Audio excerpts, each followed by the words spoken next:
Yes, good afternoon. నేను అశోక్. ఇప్పుడు భారత్ పాక్ మధ్య ఆపరేషన్ సింధూర్ వ్యవహారానికి సంబంధించిన డిస్కషన్ ప్రపంచం అంతా కూడా చూస్తోంది. ఏం జరగబోతోంది, ఏం జరుగుతుంది అనేది అబ్జర్వ్ చేస్తున్నారు. అమెరికా మధ్యవర్తిత్వంతో ప్రస్తుతానికైతే కాల్పుల విరమణ తాత్కాలికంగా వాయిదా వేశారు రెండు దేశాల మధ్య కూడా. నిన్న ప్రధాని నరేంద్ర మోడీ కూడా ఇదే అంశాన్ని ప్రకటించారు కూడా. ప్రకటించడంతో పాటు ఏ విధంగా మన సింధూరాన్ని తుడిచివేసిన పాకిస్తాన్ ఉగ్రవాదుల్ని ఏ విధంగా నాశనం చేసాం, వాళ్ళ ఉగ్రవాద స్థావరాలను ధ్వంసం చేసామన్న అంశం మీద కూడా ప్రధాని నరేంద్ర మోడీ సుదీర్ఘంగా నిన్న వివరించారు. సో దీని గురించి మనం డిస్కస్ చేద్దాం. మనతో పాటు ప్రొఫెసర్ కె నాగేశ్వరరావు గారు అందుబాటులో ఉన్నారు. సార్ నమస్తే అండి. నాగేశ్వరరావు కాదండి మిత్ర, నా పేరు సార్. నా పేరు రావు లేదు, నా పేరులో Nageshwar sir. Hello Ashok. Sir Nageshwar Rao అంటున్నారు, రావు లేదు. Yes sir. ఆపరేషన్ సింధూర్లో ఈ కాల్పుల విరమణ ఒప్పందం గురించి మీ అభిప్రాయం ఏంటి సార్? అభిప్రాయం ఏంటంటే దాని మీద అభిప్రాయం ఏముంటుంది? కాల్పుల విరమణ ఒప్పందము ప్రభుత్వం ప్రకటించింది, దాన్ని మనం అంగీకరించాలి. మన అభిప్రాయాలతో సంబంధం ఏంటి నాకు అర్థం కాదు. అంటే బయట రకరకాల విరమణ ప్రభుత్వం కదా డిసైడ్. సార్, అంటే బయట రకరకాల డిస్కషన్ నడుస్తోంది. ఏంటంటే కొంతమంది సొంత అభిప్రాయాలు చెప్తూ ఉన్నారు. యుద్ధంలో ముందుకెళ్తుంటే బాగుండేది, నరేంద్ర మోడీ కావాలని డౌన్ అయిపోయాడు, అమెరికా ప్రెషర్తో లొంగిపోయాడు, ట్రంప్ బెదిరించాడు కాబట్టే నరేంద్ర మోడీ ఈ విధంగా చేశారు అని రకరకాల అభిప్రాయాలు వ్యక్తం చేస్తున్నారు. అంటే యుద్ధంలో ముందుకెళ్ళి ఉంటే బాగుండేది, పీఓకేని ఈ సమయంలో స్వాధీనం చేసుకుని ఉంటే బాగుండేది అనేది చాలామంది అభిప్రాయం. దాన్ని యాక్సెప్ట్ చేస్తారా మీరని? అంటే వ్యూహాత్మక పరిజ్ఞానం లేని వారు ఆర్గ్యూ చేస్తారు.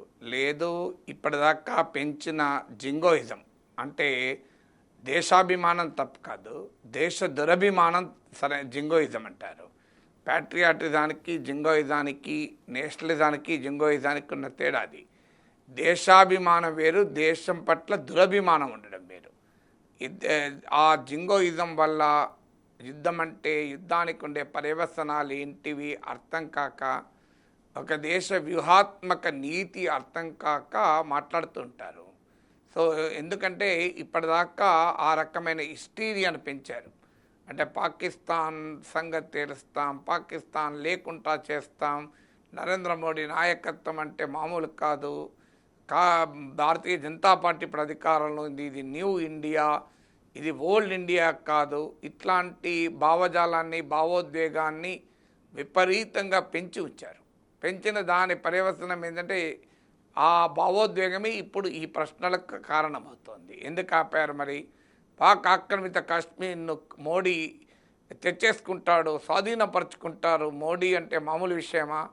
మోడీని చూస్తే పాకిస్తాన్ హడలెత్తుతోంది. ఇలాంటివన్నీ కూడా ఒక నరేటివ్ బిల్డ్ చేశారు. ఈ నరేటివ్ జనంలో బిల్డ్ చేశాక సహజంగానే కాల్పుల విరమణ అంటే డైజెస్ట్ కాదు. ఎందుకంటే ఒక హిస్టీరియా క్రియేట్ చేసి, ఒక జింగోయిజాన్ని డెవలప్ చేసి పెట్టాక నిజమే కదా మరి ఎందుకు ఊకున్నారు అనే ప్రశ్న ఉత్పన్నమవుతుంది. ఎందుకంటే ఆ భావోద్వేగాల్ని రైజ్ చేసిన వారే ఇవాళ నిర్ణయం కూడా తీసుకున్నది వారే. నిర్ణయం ప్రభుత్వం తీసుకుంది. ప్రభుత్వానికి మద్దతుగా ఉండేవారు, మోడీని అభిమానించేవారు, బీజేపీని అభిమానించేవారే ఈ భావోద్వేగాన్ని రైజ్ చేసి పెట్టారు. సో సహజంగానే తాము క్రియేట్ చేసిన భావోద్వేగ సైన్యము తమనే ప్రశ్నిస్తోంది. ఎందుకు ఆపాము, ఎందుకు కాల్పుల విరమణ చేశారు? ఒకవైపేమో పాకిస్తాన్ ఎన్నడూ లేనంత బలహీనమైన స్థితిలో ఉంది, ఇది వాస్తవము. ఎందుకంటే ప్రపంచం కలిసి రాలే, ఇస్లామిక్ దేశాలు కలిసి రాలే, చైనా, తుర్కీ, అజర్బైజాన్ మినహా ఎవరు కూడా పాకిస్తాన్ వైపు లేరు.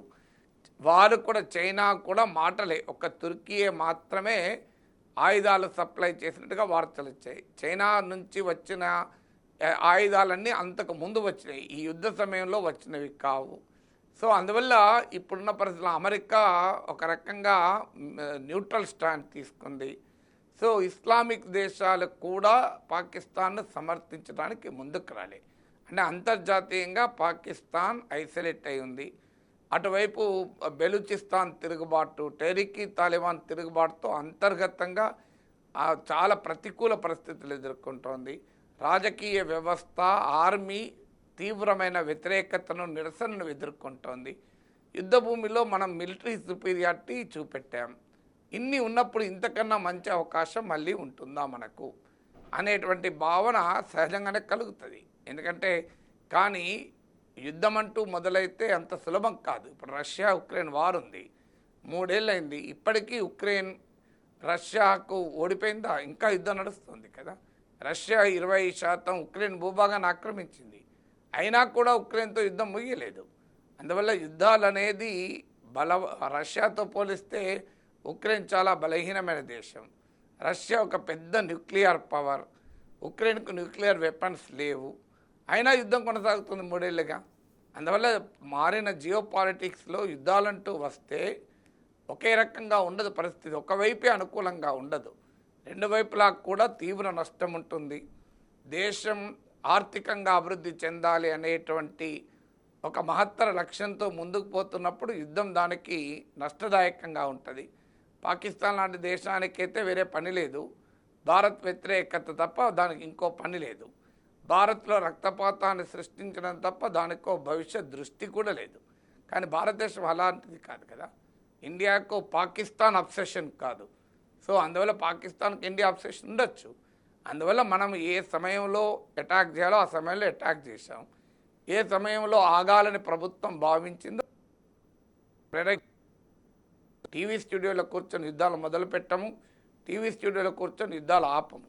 అందువల్ల యుద్ధం చేయడము చేయకపోవడం అనేది విశ్లేషకులు జర్నలిస్టులు తీసుకునే నిర్ణయం కాదు, అది ప్రభుత్వాలను తీసుకునే నిర్ణయం. ప్రభుత్వం అన్ని రకాల వ్యూహాత్మక అంశాలను దృష్టిలో పెట్టుకొని దేశ హితం కొరకు ఏది సరైన నిర్ణయమో అది భావించి తీసుకొని ఉంటారు. అంతే తప్ప ప్రభుత్వం ఈ సమయంలో తీసుకున్న వ్యూహాత్మక నిర్ణయాన్ని తప్పుపట్టకూడదు.